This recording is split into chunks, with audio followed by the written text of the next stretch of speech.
Hey everybody, happy Halloween. Welcome to my new Halloween video and I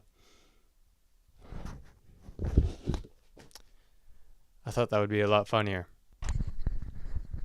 Well, anyway, Halloween is great. Imagine an American tradition that gives you an excuse to indulge on expensive candy that tastes terrible while immersing yourself in scary things. What a way to live. I love Halloween for these reasons because really, is there any other time of the year I can eat a bag of candy corn in the dark while watching Scream and without feeling guilty? This October though, I was feeling especially spirited. Why wait for the 31st when I can creep myself out all month long? So I decided that to really get into it, I needed to scare myself early, making sure I was throwing myself into some of the most chilling experiences entertainment has to offer. As you already know, I love video games and books, so yeah, I'm sure you can guess where this is going. But hey, these mediums are very effective at getting their point across. Be afraid. So welcome to my nightmare. And it all started with Outlast. Remember 2013? It was a year of great games, fun internet content, and maybe I'm a little bit out of line here, but a lot of good horror in the gaming realm. I don't know what was in the water back then, and maybe I was the only one sipping on it, but I was so focused on scaring myself at the computer any opportunity that I could. I was just young, looking for a thrill, I suppose. A thrill which was certainly found when I launched myself into one of the most anticipated horror games of the year, in my eyes at least. Outlast. It was an incredibly memorable experience that capitalized on the trend of horror games causing fear by removing the player's ability to fight back. At this point, it's a little bit played out, but back then, wow, it was peak horror. I mean, look at Amnesia: The Dark Descent. Chilling stuff. So for this Halloween season, I wanted to tap into that era again by planting myself in a dark room and playing Outlast. For old time's sake, you know? And I had a great time. To start this thing off, I just gotta say one thing. If you're interested in replaying this, be prepared for an intense and egregious festival of dismemberment and brutality. Genuinely, I forgot how insane this game was in that department. There were times where I had to look away. I mean, for real, I can't even show you all some of this stuff. To describe it lightly though, imagine putting a stuffed animal into a blender. It ends up absolutely shredded, pulverized into pieces. It's a gruesome scene. I'll let you think about that one for a little bit. But I think the gratuitous violence made sense for this game, for the most part. It was a game trying to tell an intense adult story, and I suppose one of the ways it was able to achieve this was by being so dang violent, bloody, and gory. It did become a lot, though. By the end of the game, I was just shrugging like, look, another pile of bodies. Kind of freaky. Really unique, though, because really I haven't seen a game like this in a while. One that is so shamelessly gruesome. But hey, in a game meant to scare you, that kind of atmosphere does a lot. Honestly, I'm an adult who has become impervious to most horror games, but Outlast managed to freak me out on multiple occasions. There's this feeling that I hate.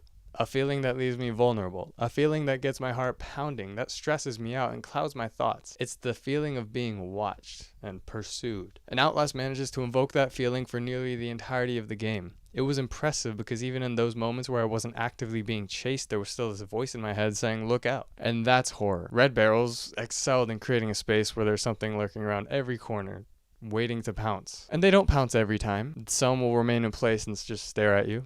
Some will hide away when approached, and others will launch into a sprint and chase you down. It kept me off balance, constantly on the edge of my seat, unsure what might be waiting for me behind the next door. It was an excellent way to build tension and keep the experience fresh. I mean, they knew what they were doing. The experience they crafted wasn't just some cheesy, cobbled together fright fest. It was a game with some craftsmanship behind it, and I was impressed with how well that translated to the gameplay experience. The survival horror gameplay loop has basically been perfected to this point, so Outlast holding up all these years later is especially impressive. Consider that feeling for a moment. You're trapped without a way to defend yourself, being chased down by monsters without their humanity. It's scary, no doubt, and Outlast managed to create an extremely streamlined run and hide experience. Not gonna lie, I was on that train for a while growing up, so that kind of gameplay loop got a little tiresome for me. However, playing this game reminded me of how fun that can be. It's exhilarating to be chased down a dark hallway, not knowing where to turn, hoping you'll stumble upon a way out. It's terrifying to hear their footsteps get closer and closer behind you as you're desperately trying to outrun them. And it's exciting to just barely make it into a hiding place before your pursuer catches up to you. Outlast offers some genuinely exciting gameplay moments that come about as a result of its somewhat uniquely structured game of cat and mouse. Sure, in the normal gameplay difficulty mode, I felt that certain situations were pretty easy to get out of, but that didn't take away much from any of the tension. So yeah, play Outlast again this Halloween season, please. It's short, it's sweet, it's disgusting, and it's exciting. And the story is, well, honestly not my favorite, so I went ahead and decided to fill that narrative gap with something along the same lines. And what did I do? I went straight to this novel by Thomas Harris called Red Dragon. You know that guy Hannibal Lecter of Silence of the Lambs fame? The classic horror movie with show-stopping performances? Well, before that, there was Red Dragon, the story where it all started. And wow, was it a journey. At 450 pages in length, I would describe it as brutal, maddening, and chilling. It's a story I wasn't quite prepared for. Before long, I found it had burrowed itself into my nightmares, and my only chance of escape was seeing it through to the end. I gotta give it up for the atmosphere that Harris built. It was grotesque, hazy, and dark. There were lines that really chilled me to my core. No matter where I read the book, I was immediately transported somewhere darker, more sinister, to the point that I even had to catch myself taking glances over my shoulder every now and then, because I thought that maybe I felt the dragon's eyes peering at me from the darkness of my room. It was one of those books that was so grotesque at times you wanted to put it down, but it was just so good. It's been a while since I've read something so intense, and part of the reason it was so effective, I think, was because the story was so human. There wasn't much about it that was supernatural. If anything, the scariest part was that it really urged me to consider what a human being is capable of. How one person can become such a dangerous and destructive force while being so elusive. Frightens me just thinking about it. And honestly, with characters that jumped right off the page, Red Dragon was able to needle its way into my dreams even further. I mean, think about it. Who are we really paying attention to? When I started this book, the main character felt clear, Detective Will Graham. The side characters made themselves apparent and had their place, but I was mainly prepared for a story about a seasoned detective who was torn away from retirement to crack an impossible case wide open. And that story is there, but soon enough it revealed itself to be a little more than that. It was about the beast at the heart of the mystery, Francis Dollarhide. I spent a lot of time considering this point. Is Red Dragon a mystery novel or a character study? I concluded that it was more the latter, for me at least. It was the story of a person trapped within the abyss of their mind, a killer whose past explains his decisions and in no way justifies them. He was an evil individual, but his darkness was layered. He was simple in his goals, but complicated in his motivations. And as Harris picked him apart piece by piece, I couldn't help but be disgusted and enthralled. For me, the book is about him. It's about us. It's about the darkest recesses of the human mind, and that is absolutely terrifying. And maybe that's the real mystery at the heart of this whole thing. Our humanity. Because at the end of the day, I mean, there's still a mystery here, right? Harris introduces one at least.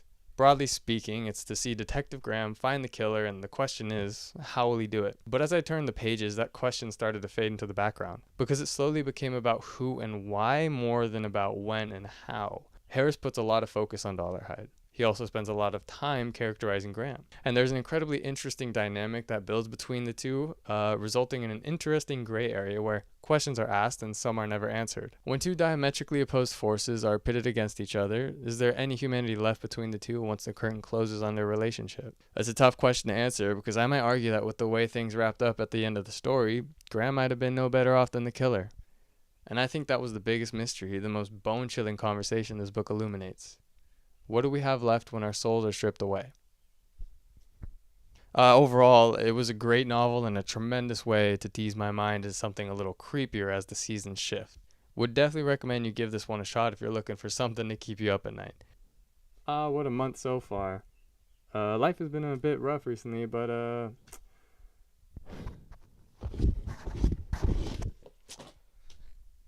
still not great. What a month so far. Life has been a bit rough recently, so I just had to shift the vibe a little bit and have some fun with it today.